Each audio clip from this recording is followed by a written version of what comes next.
Welcome to Cataclysmic Comics Backpack. We're meeting in an abandoned cafe at the edge of a future catastrophe. My name is Ivan Kokmerek, and periodically I prepare a guest for an adventure into a desolate apocalyptic landscape, and I provide them with a knapsack into which they can place 5 comics or graphic novels of their choice to accompany them through oblivion. Their very difficult job is to make those choices. Hi, I'm here today with Mark Innes, Hamilton-based comic publisher, producer, independent creator of comics. Now, Mark, you're a Hamilton boy, aren't you? You were born in Hamilton? Yep, born in Hamilton in 1966, and I've pretty much lived here almost all my life. What part of Hamilton did you grow up in? Not far from where I am now, on the central Hamilton Mountain.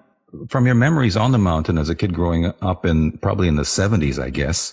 Yep, by the time the 70s came around, I was into stuff, yep. What's your first comic book memory that you have that you can recall? The thing is, I'm guessing a lot of kids' houses were like this. They were always there in our house. I have a feeling either my older brother or to a degree, maybe my sisters, and possibly from my grandparents, comics filtered down into our house. And I do not ever remember them not being there. I remember. I'm a little bit older than you. I remember growing up to the 60s. And when I went up on the mountain, I could never find that many Marvel comics. They seem to have only DC. I don't know if you ever experienced this. Most of the Marvels were downtown. Yeah, it could be that throughout the 60s, by the time I was looking for comics, it was at the earliest, maybe. Although I might have read them earlier than 72. I don't recall looking in a store. They might have been close to 20 cents by the time I was looking at them. And it's possible that at times distribution changed and got more even as the 70s went on. But I've heard that Marvel in the 60s was hard to find in some areas. But do you remember a specific comic first comic that made an impression on you? I remember getting some Gold Key cartoon comics and Harvey stuff when I was very little. And Archie, all that kind of kids comics that started off with. I didn't really start with superhero comics, at least a couple years later. Some people started very young with superhero comics, and I'd look at a Marvel book, and it seems so complex. Like not even just the stories, but the art and usually the amount of detail in it would always just kind of be overwhelming for me, it seemed. Yeah, that's a good way of describing those Bronze Age Marvels. I guess it started off in the 60s. They just expanded the universe and got really complex is a good word. Now, do you remember the first comic that you ever bought? Well, how about a first comic book store that you remember? 70s, I don't think there were many. There were Captain George's in Toronto. But here in Hamilton, I don't think there was much. Some of the guys that we know, Vince Marchesano and Eric Cooper and those guys would go to see, and Ron Caspin would go see Captain George as early as 68 or 69. Yeah, I remember. That's when I remember going to see him in 66 when he had the Viking bookshop on Queen Street before he opened the one on Markham. Okay, I didn't know he was in back then. But in Hamilton, I didn't really realize that, you know how it is before you find comics as a collectible in a store, you're just buying things that you like to read. Yeah. And then maybe you accumulate a pile of them and say, hey, I'm saving them. And now I guess you're a collector. I'm trying to remember the first time I was in Toronto Silver Snail. It might have been 1978. I just remember being blown away by the quantity of old books, and then the prices was very disappointing when you're a kid. But I remember also probably by sometime in 1978, perhaps summer, being at Eastgate Square, and they had flea markets there around then in the late 70s. Yeah. And there was 2 comic dealers that showed up there, and they had old books, and I could arrange it by then to come up with a few dollars a week and pick up old comics. Now, when did you start thinking about producing I remember you produced a Hamilton fanzine. Yep, I did a few different things. As I really, really got into collecting comics, starting around grade 8, and then in high school, I started reading news magazines about comics and creators, and I'd take trips to the flea market and trips down James Street North when all the comic stores and used bookstores down there started selling comics. And I just was absorbed, and I was really interested in mostly Silver Age. I collected things like, I was really interested in collecting Flash and Adam Strange and Brave and the Bold and things like that. Around 1984, I saw some articles in the Comics Journal. It was a big, long article about New Wave comics. And New Wave comics was a movement primarily started by Clay Geardes, who was a guy in California who made hundreds of 8-page mini comics. And basically an 8-page mini comic is one piece of paper folded in half with a staple in it. I looked at these and they were so interesting. And then there was other people who made comics that were just all kinds of things. And they weren't necessarily superheroes and they weren't necessarily anything. And the quality of it was all over the place and the subject matter was all over the place. And almost nobody was famous. But it was just seemed so interesting. And I think that's where it was. I wanted to make my own comics based on what I read there. And some of the people in that article, I'm now friends with on Facebook. Wow. Like 35 years later, because those were the guys that I wanted to be a part of. And some of them went on to independent comics and others went on to other fields.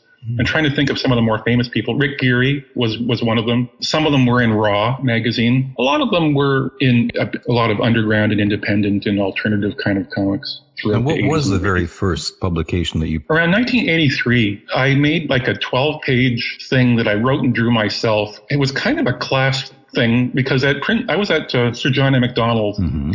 And they had a printer there. It was like an A.B. Dick offset thing. It was a desktop offset printer. And you actually drew right on the printing plate. And so I made this kind of artsy-fartsy kind of 12 full panels of a comic that didn't really make a whole lot of sense, but it was interesting. I think I have one copy of it left. I made about 20 and I kind of gave them away. It's kind of a kludge, a lot of cross-hatching to make up for talent. You're a mountain kid. Mm-hmm. You ended up at an inner city school. So John A. Macdonald is an inner city school, but it's known for its art department as well. Absolutely.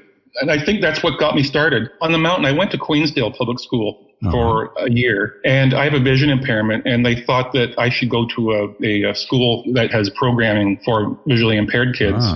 So I went to Prince of Wales for grades 1 through 8 throughout the 70s, and that was fine. And then I switched back to Sir John A. Macdonald for pretty much a regular high school. Mm-hmm. I don't know why they suggested it. They thought it would work out well for me there. To be fair, it's a long haul to get wherever I want to go anyway. So, yeah, I was good. I was good there. But you're right. As soon as I got into Sir John A., I noticed I didn't even take art in grade 9, but in grade 10 I did. And then I discovered, I said, wow, there's like literally a whole floor of art stuff. Yeah. Like it was just incredible. And one art class sort of sparked an interest. And then starting the next year, I started taking 2 art classes a year. And I just wanted to make my own thing. But it helped you get a sort of a first handle on publishing because it had the printer there. Yeah, it was a first thought. And then from there, I actually went to Sheridan College for illustration in 1985. Well, let me hold you up there before we get to Sheridan, because I'd like you to come up with your first comic book pick at this point. I would say something like a nice 80-page Giant Flash, number 160, let's say, with you get 3 of the early stories with Infantino. So that would be my choice for my first one, is an 80-page Giant Flash 360. What would that give you when you pulled that out of the knapsack and you're sitting on some rubble somewhere in the apocalypse? What sort of feeling would that give you? I remember the first time I saw, because those came out a couple years before I was born. Well, I mean, not that issue, but the reprints of it. The early Infantino Flash, there's something about the design that just seems so charming, so positive. It's the same thing with Adam Strange. It just seemed nice. So you get some sort of aesthetic pleasure from it when you come out. Tell us a little bit about your experience at Sheridan. I just wanted to draw, and I wanted to be around people that that made art, and I wanted to do the best I could. And I went in there, and I'm for one thing, I'm colorblind.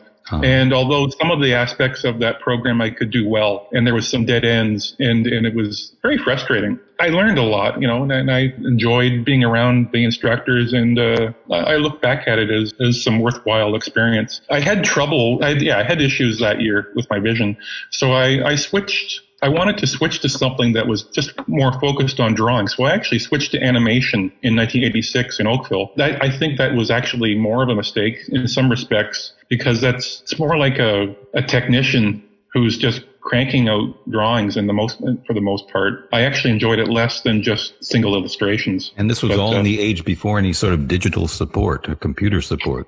To a degree, yeah. Although they had some experimental computer animation at Sheridan College at the time, but it was very edgy and not like wasn't the kind of thing that most of the students got involved in. It was just kind of on the horizon. Yeah, everything was hand done, and you drew out. You did pencil drawings, and then you would take them into a dark room, and you would put them under a camera, and you'd film each one, and it was a very laborious process. Oh, but I know. there's people, in the comics field here in Ontario that went a lot further than I did. Our friend Rob Walton from Ragmop has had a pretty good career in animation, and so has Sam Agro. But I did meet some friends there at animation, notably Mark Petlock, who had a career in animation. I think he's in Korea now, or Australia, probably. I think he's in Melbourne, Australia now. And he was working on a comic shortly after that called Eggplant. We were both had an interest in weird comics. We kind of mucked about with different things. And anyways, it wasn't until years later that we got back together, but that's a few years off. What happened after Sheridan?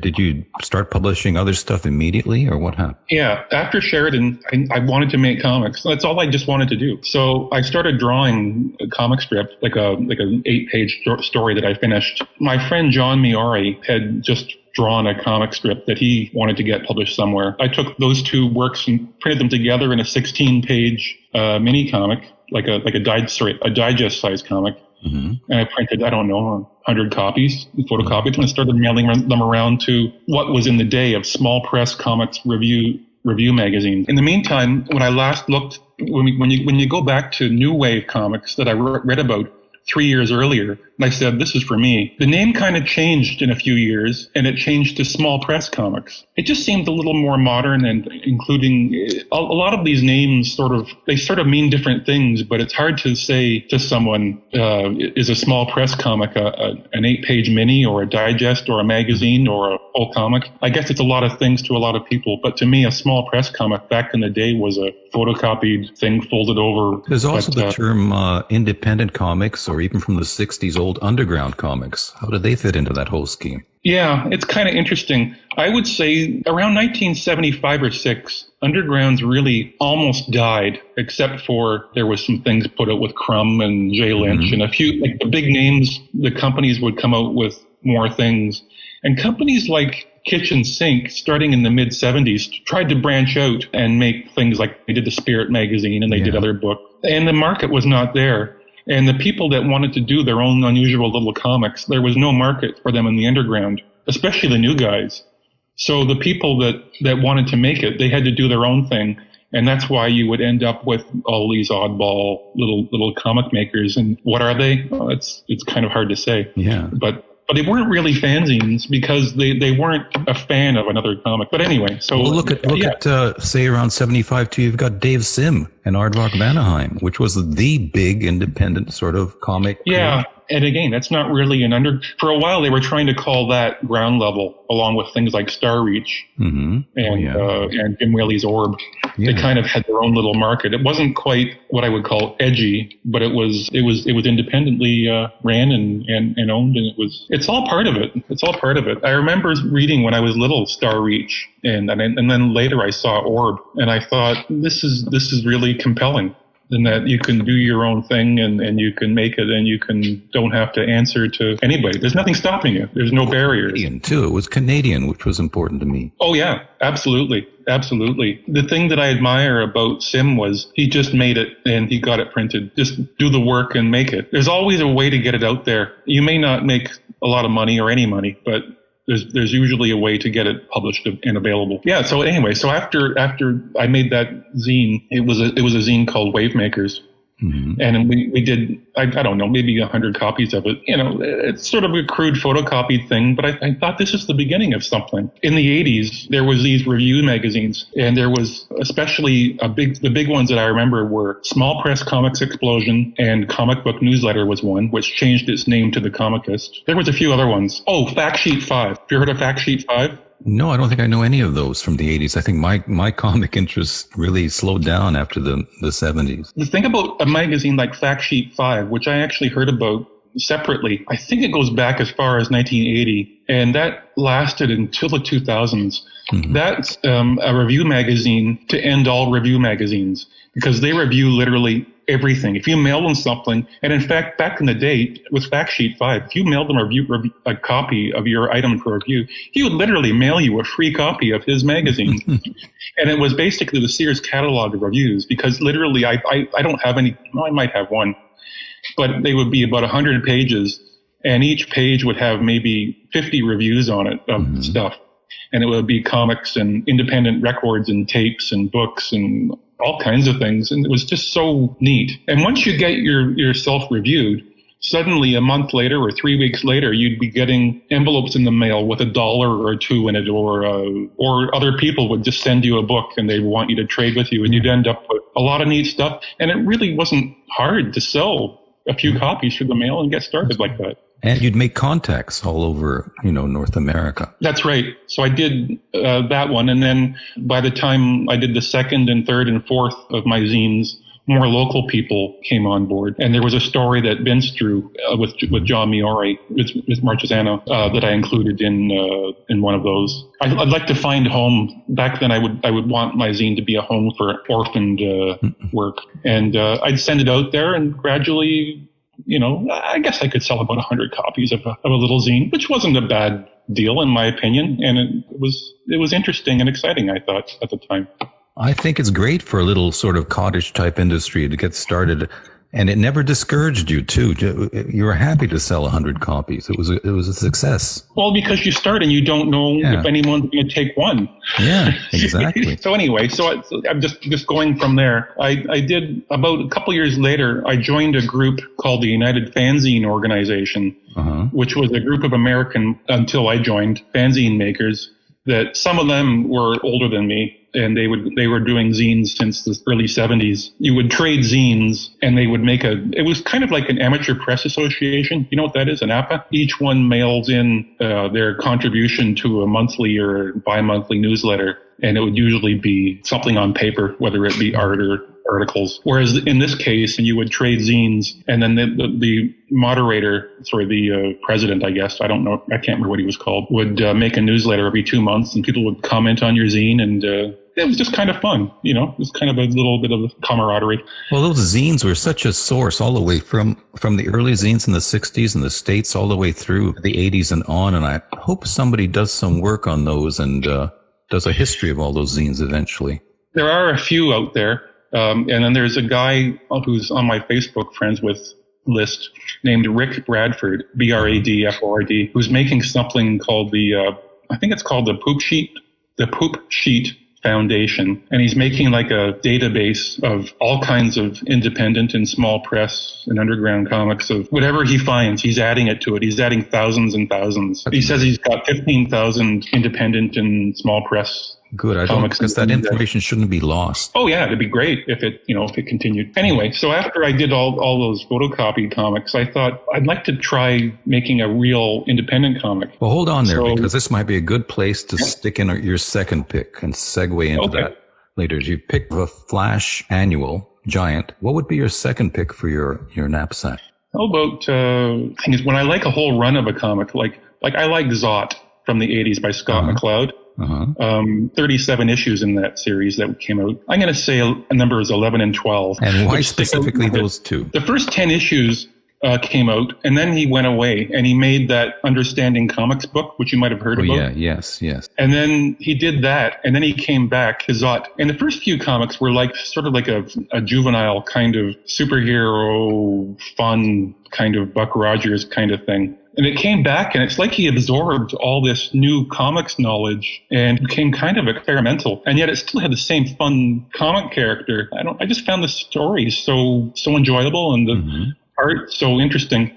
And he switched from color to black and white. I just found that he just went to new levels and developed in ways that I was never seen before. So, Zot. Great. And I'll have to familiarize myself with that. You said at that point, you were getting into producing something more professional. Yeah, I guess we're talking about 1991 ish. I guess the 80s black and white boom was over. but I didn't want to believe it because it seems like you want these things to go on forever. Had I jumped in 3 or 4 years earlier, I could have been a little more successful. So anyway, I contacted some of the same people in the group and a few new ones. I got Brad Foster from Texas to do the cover. Mm-hmm. And Larry McDougall, who's from Hamilton. Some guys from Montreal named David Baca, he just made some neat zines. And I don't know, I think he did some work for Drawn and Quarterly. And then he kind of disappeared. And my friend Bernie Moreau gave me a story. And I bumped into Matt Howarth, who's done work for Heavy Metal at a Toronto comic convention. And he gave me 8 pages, which I broke up into 2 issues. I put out the first 4 in that issue. And it was a 52 or 56 page black and white comic. Now, was this the start of Blind Bat Press yet or not? No, well, technically the first one was Blind Bat Press back in '88, like the first digest. When did I start calling it that? Yeah. At some point, I just kind of did, and it was probably earlier. It was certainly before then, and I was talking about it with my friend Earl Geyer, who was a very close friend. He's a really talented artist. He's done some work for Dark Horse and a couple of little things in those giant DC books of urban legends. He's one of these guys who you wonder, why isn't he more successful? He lived in Chicago, and he made a zine called Bald Ego, BALDEGO, in the late 70s. And he wanted to make his own comics, too. I don't know. I think we were talking between the two of us in letters, and we came up with the idea of Blind Bat Press. And he drew a logo for it. He drew the first one that I used and I probably used it before the independent comic, I would say, on some of the digests. What was the name of this independent comic that you just started talking about? Oh, it was basically a revision of the Wavemakers Digest, but with all new content. We just kept the title going, and I renumbered it number 1 again, the second number 1, and it was just more anthology. And it was basically anything goes. And then the second one came out a year later. It took me a year because I saving up all the money for printing, and I tried to give all the artists and writers something. I wish I had the books in front of me. I should have thought to bring them. I could list some of the names. The next issue came out, and it was 68 pages anthology.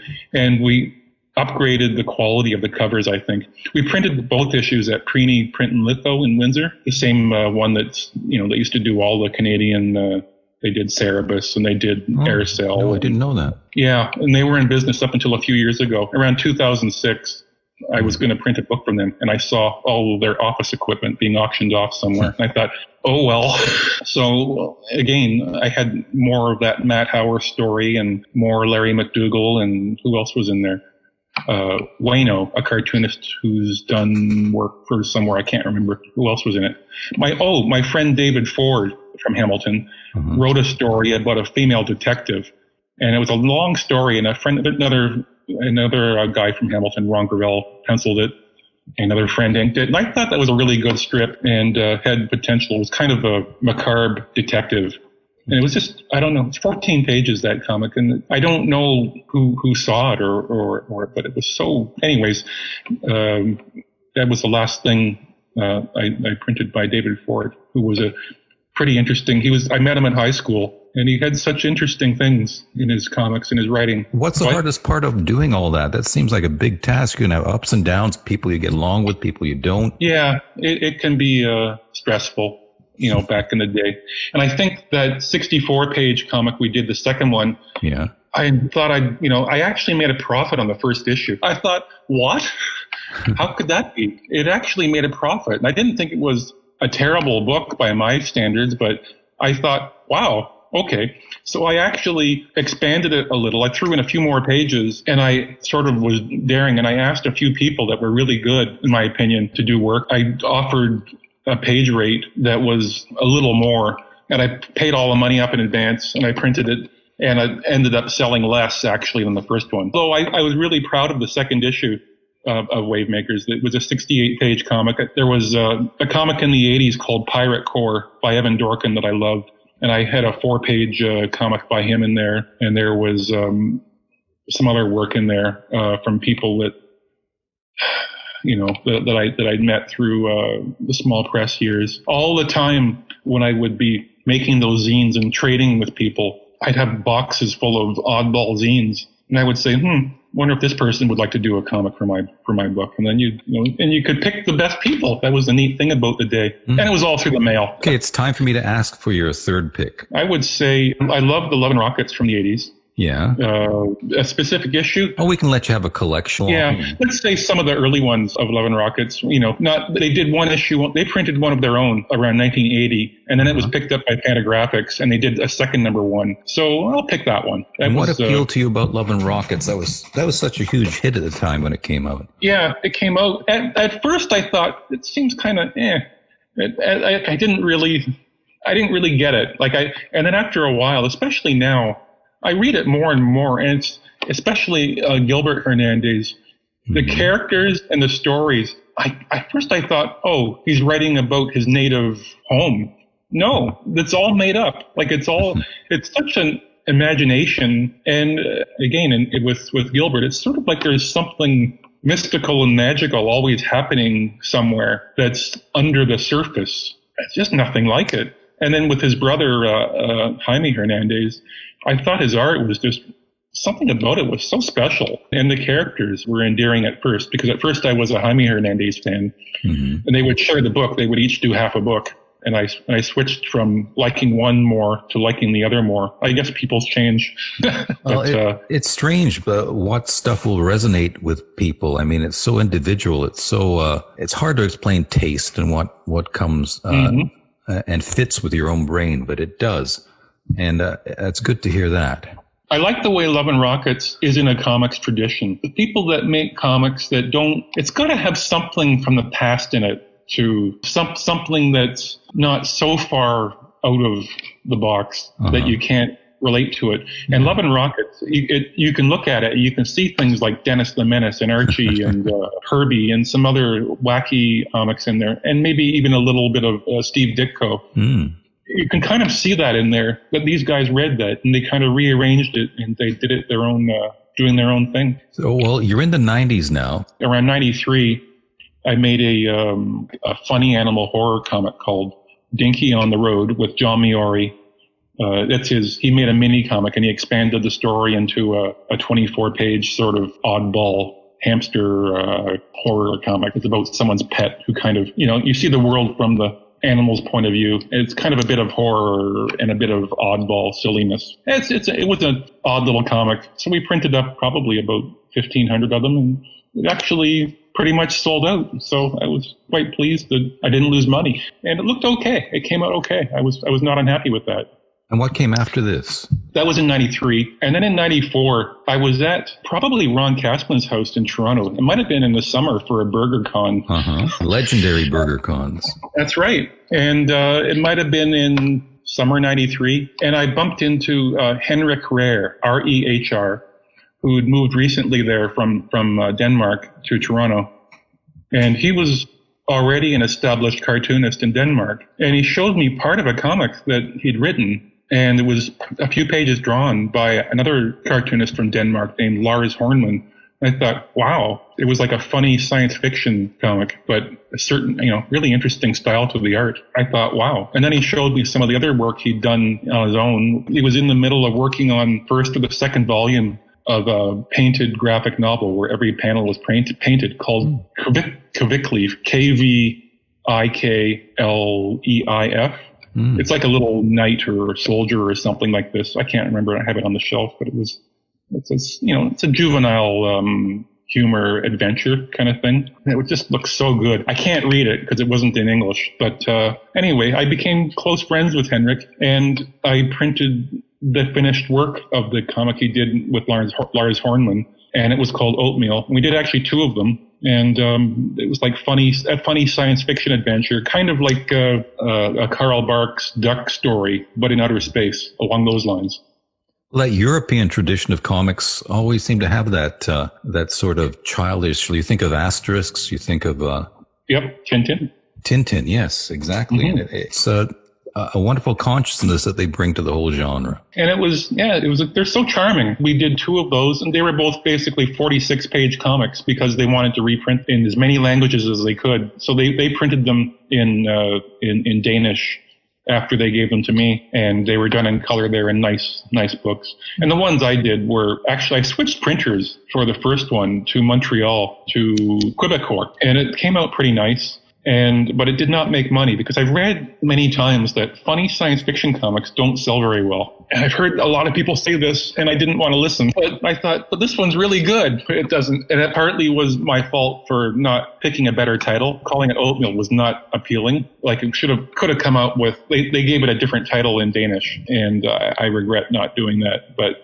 that's my fault. But I was really happy with the way that looked. It was fun. And, I have the artwork for the cover of the first one here. And it was on my wall for a while. It's a nice painting that Henrik made. And then the next year I made, those guys made a sequel to it, and we printed it, the next one. And it was a happy arrangement. I wish I could have gotten those guys money, but it just didn't sell. I think they both sold maybe 1,000 copies each, which was not really enough to even pay the printing. Is that your biggest regret, Mark, that you couldn't pay the artists, the creators a bit better? Those guys, because they deserved it. I guess the thing, those guys in fact actually made a living from their craft. I don't know. Do I owe someone more because they make a living from it, as opposed to, say, a Vince Marchesano, who doesn't really have to make a living from it? I guess you should be paying them all equally. But if you can't pay someone the proper wage, then that limits your success, because if you can afford to pay someone $200 a page for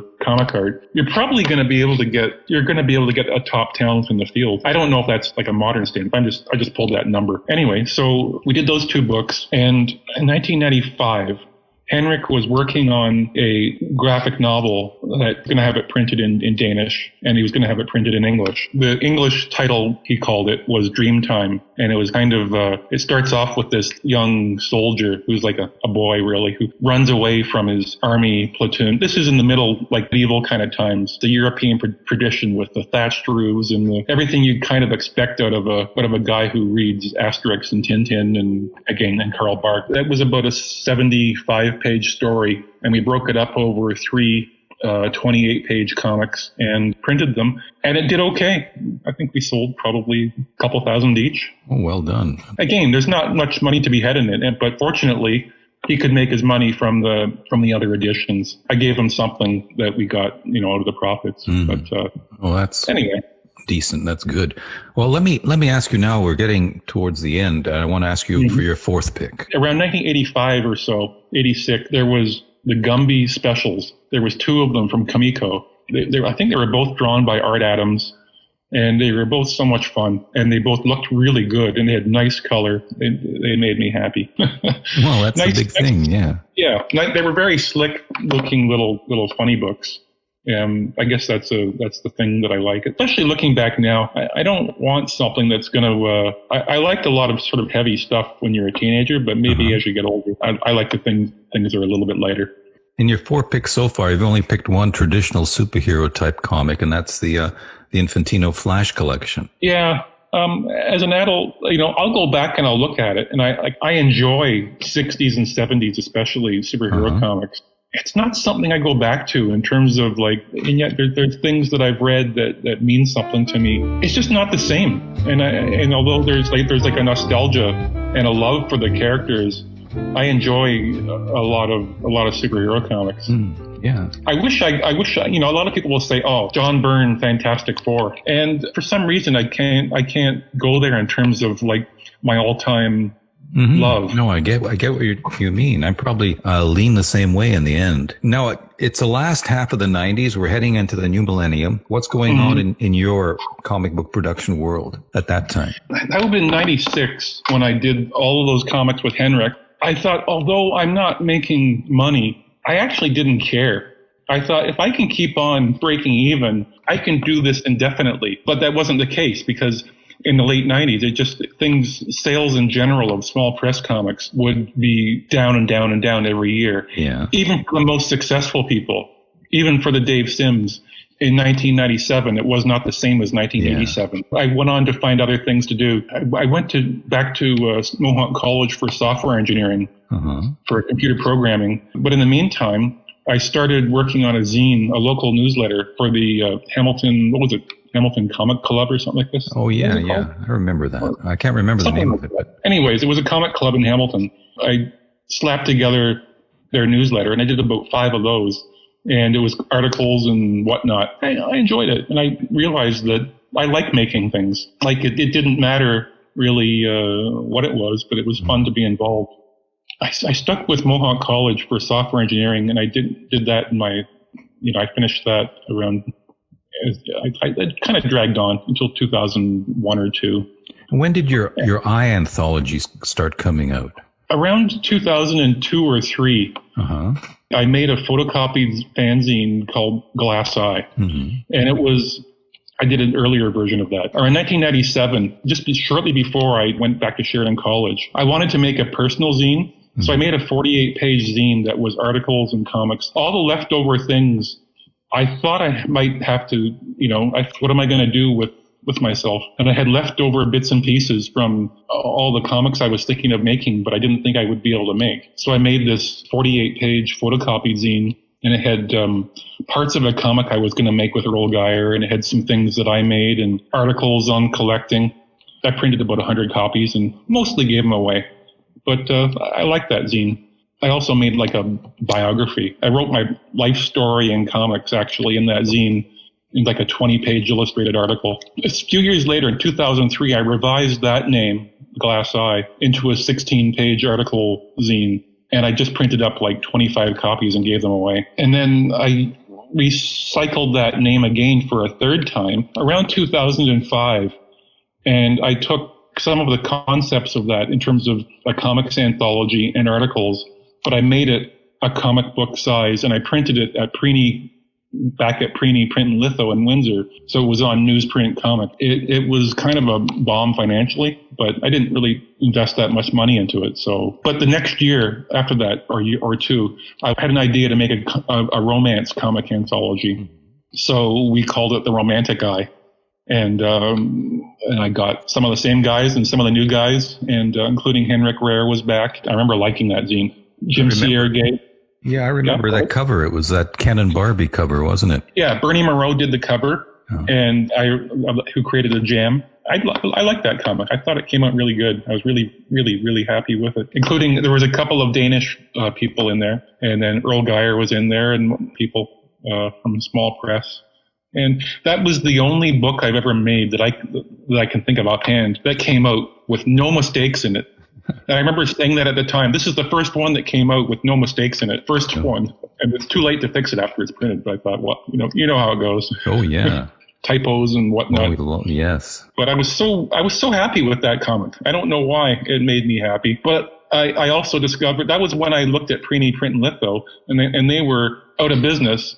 And I went to print on demand in the States. I went to Kaboom, I think it was called. And they would print up 300 copies for you and mail them to you. And they would put them in their online store. I thought it came out pretty good. And then it was after that. Was it easier to produce comics at this point compared to when you started doing them in the 80s? Just in terms of the mechanics and the use of computers and everything like that?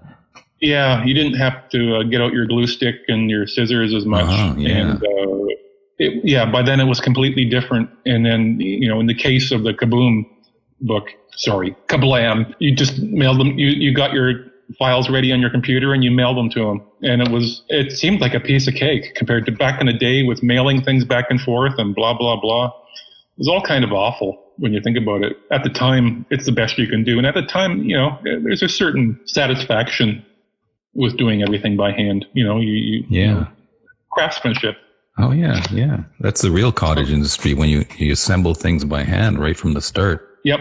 I mean, it was after that I started working on the Comic Eye. But getting back to it, a lot of people take pride in cutting and folding and stapling their own small press comic. How far do you want to take it to making your own comics? And some of these people, they do everything themselves, like literally everything. Now, when did the Comic Eye come out? So in 2007, after Romantic Eye, I thought I wanted to make a comic about comics. In other words, whether people put in things that are biographies or that explain an interest, what interest they have in comics, or somehow involving comics in the plot somehow or the story. And I started contacting people and work started coming in. And after a while, at first I thought I'd have a hard time getting people, but then I started getting literally deluged with comics material. And I was thinking, well, I might make a 128-page book. And then after a while, what was the final page count of that? I printed 176 and I actually rejected some. And I was thinking that at the time I kept having to expand it and reduce it and bump. It was so confusing at the end, but I've never been so deluged with material in my life. And why me? I didn't understand where all this came from, but and it had that great Dave Sim cover too. Yeah. So shortly before, during the process, I knew I wanted a famous Canadian cartoonist to do the cover. So I talked to a few of the locals. First thought was what about like Rob Walton, who I like? And someone was saying, might have even Rob, says, well, why not get someone even bigger if it's just, for one cover? Yeah. I thought, okay. So Rob actually put me in touch with a couple people, one of which was Chester Brown, and that didn't work out. Mm-hmm. I mean, I love Chester Brown's work, but he wasn't gonna be able to do it. He might have for major money, but I think he's at a point in his career where he wasn't interested basically in giving it away, and I don't blame him. I understand that. Yeah. So I just out of the blue, I thought, well, let's throw Dave Sim a note. So I typed out a letter and I mailed it to him, and he said yes. He phoned me back a little while later and said he'd do it. And then I don't know where he wrote it, but he started writing about this process of I was saying, he'd be happy to, he was looking forward to doing me this favor. And I thought, well, that's really nice.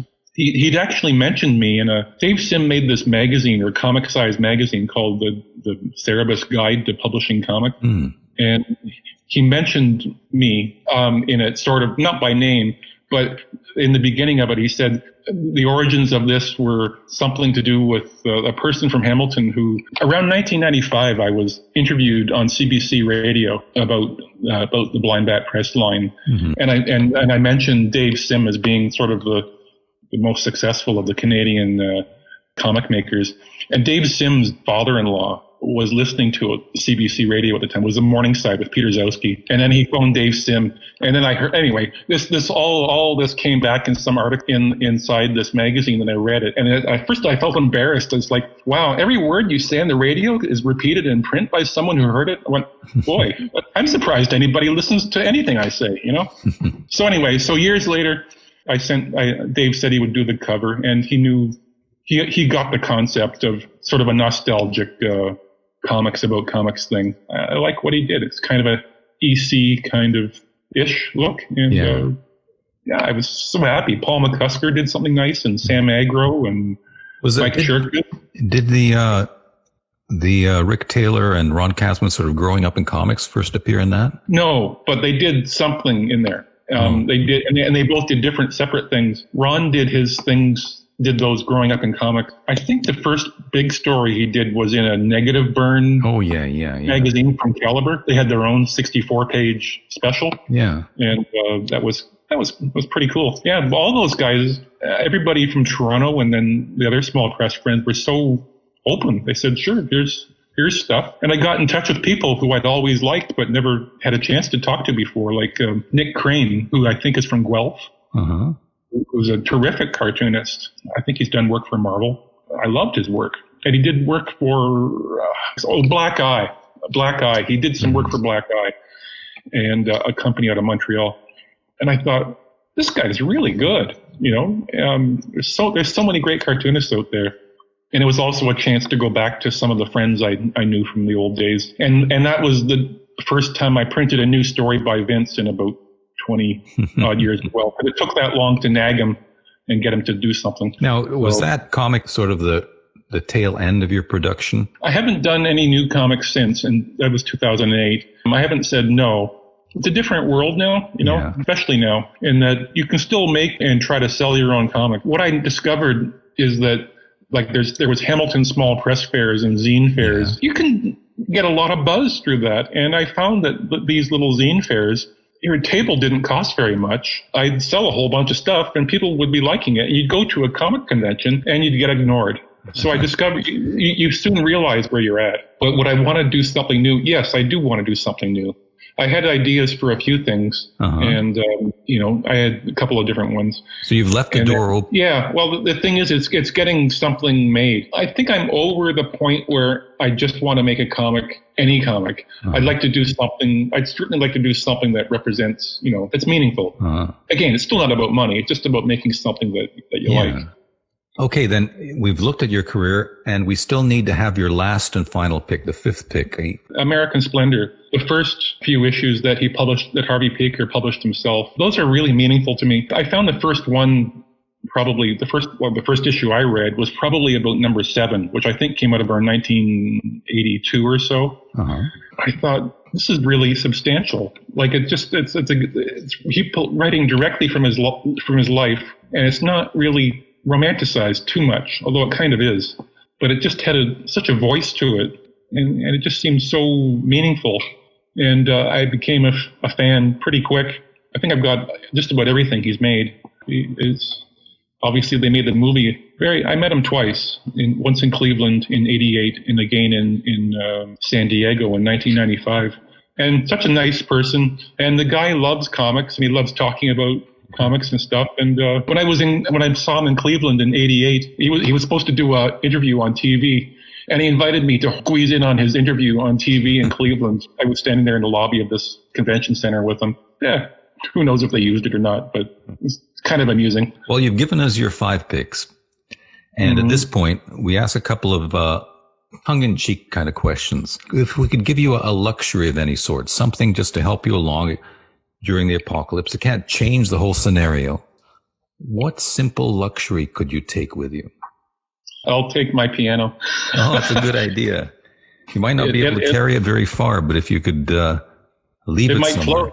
Yeah. It might float if we're flooded. Well, that's a good choice, and an understandable choice, too. Yep. No, that brings me a lot of pleasure. And you're progressing well. I think you've completed an advanced grade now successfully in piano. Yeah, I started around 2003. I started doing movie and TV background, like as an extra, I did that for about 11 or 12 years. And I know this sounds off this is a stretch, but that's how I got into piano music. Because I wanted to get credits in the Canadian Actors Union. Because you get enough credits, and when you go out for a day of background, you get paid more, and you get a better meal, you get treated better, and you just get a better gig out of the day, and it ends up being kind of lucrative. So I was working my way to get credits, and one of them was by taking acting classes, I thought might help. So I started taking acting classes at Mohawk College. So I was going back for a second or a third one. I think the third level at Mohawk College. And I was enjoying it, but they canceled it. And so I thought, I'm going to take something instead. This was like 2009. And so I took an introductory to piano. I'd never touched it before, any instrument ever, or even taken any kind of music since about, grade 7. Or 8, and I discovered I liked it, and I stuck with it, and I finished grade 8 RCM last year, and I'm still taking lessons now and playing every day. So it's a wonderful hobby. Yeah, that's just it. Yep. One last question to ask you is another tongue-in-cheek question. You only made one superhero comic, but we'd like to give you a superpower to take with you on your trip to Apocalypse. What superpower would you pick? Well, flying would come in handy. Yeah, for sure. You certainly can't lose with that. Yeah.